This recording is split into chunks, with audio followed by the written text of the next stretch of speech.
droit du travail influence-t-il le fonctionnement du marché du travail? Simple postulat de l'analyse économique du droit à l'origine, l'interrogation trouvera sa réponse empirique en 2003 dans le projet Doing Business de la Banque mondiale. En mesurant la réglementation des affaires et son application effective dans 189 économies différentes, le projet a permis de relier la rigidité du droit du travail à la qualité du marché du travail. Pour les économistes, c'est les pays les mieux classés, à savoir Singapour, Hong Kong, la Nouvelle-Zélande, les États-Unis, la Corée du Sud, le Royaume-Uni, l'Australie, sont les plus prospères et connaissent un nombre de chômeurs relativement bas, ce n'est évidemment pas un hasard. A l'inverse, les pays en bas du classement, le Tchad, la République centrafricaine, la Libye, le Soudan du Sud, le Congo, le Venezuela, l'Angola, constituent des États où le règne du droit est absent, d'où leur situation économique. La France, quant à elle, est classée 38e en 2014. Le résultat est médiocre en raison de l'important chômage de masse présent depuis les années 70. Le problème n'est donc pas conjoncturel. Comment expliquer cette situation?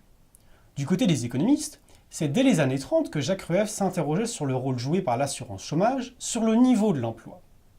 À son tour questionné sur le sujet au début des années 2000, Gary Becker estimait que la situation de l'emploi en France venait uniquement du marché du travail.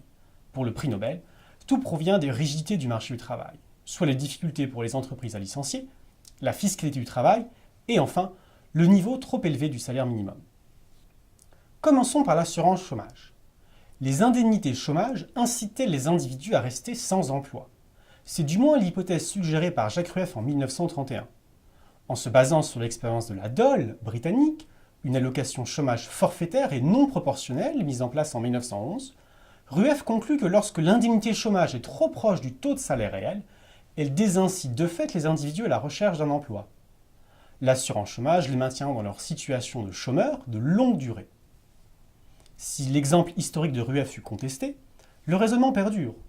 Toute hausse des allocations chômage rend les travailleurs et les chômeurs plus exigeants, ce qui augmente les salaires réels, diminue la demande de travail des entreprises et aggrave le chômage. Faut-il pour autant en conclure un plaidoyer contre le système d'assurance chômage? La réalité montre les économistes plus nuancés que cela. Certains ont en effet insisté depuis longtemps sur l'importance de prendre en compte les modalités et spécificités des allocations chômage afin d'affiner le raisonnement.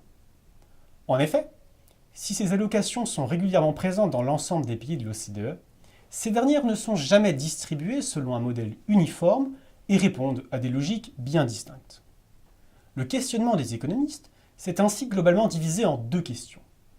Premièrement, l'allocation chômage doit-elle être proportionnelle au dernier salaire reçu?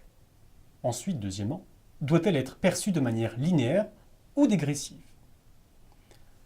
La proportionnalité de l'allocation peut aider à diminuer le taux de chômage si les travailleurs sont suffisamment averses au risque.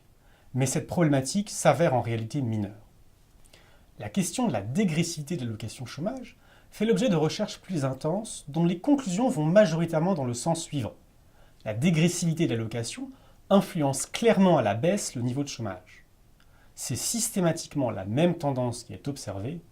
Le taux de reprise d'emploi augmente fortement à l'approche de la fin de la période d'indemnisation à taux plein. La plupart des études concluent en faveur d'une dégressivité des allocations dont la durée ne saurait excéder un certain temps. Or, en France, la durée moyenne de l'indemnisation du chômage est non seulement élevée, au maximum 75% du salaire net pour une durée maximale de 24 mois, mais également linéaire. La dégressivité des allocations, généralisée le 18 juillet 1992 par Michel Rocard, a été supprimée le 1er juillet 2001. La période d'indemnisation, quant à elle, reste particulièrement longue, surtout au regard de la durée minimale des cotisations, à savoir 4 mois. Malheureusement, et malgré les travaux pionniers de Jacques Rueff largement confirmés par des auteurs de convictions très diverses, force est de constater que l'assurance chômage française produit de mauvaises incitations au regard des objectifs poursuivis. Nous verrons dans une prochaine vidéo qu'il en est de même concernant les difficultés à licencier.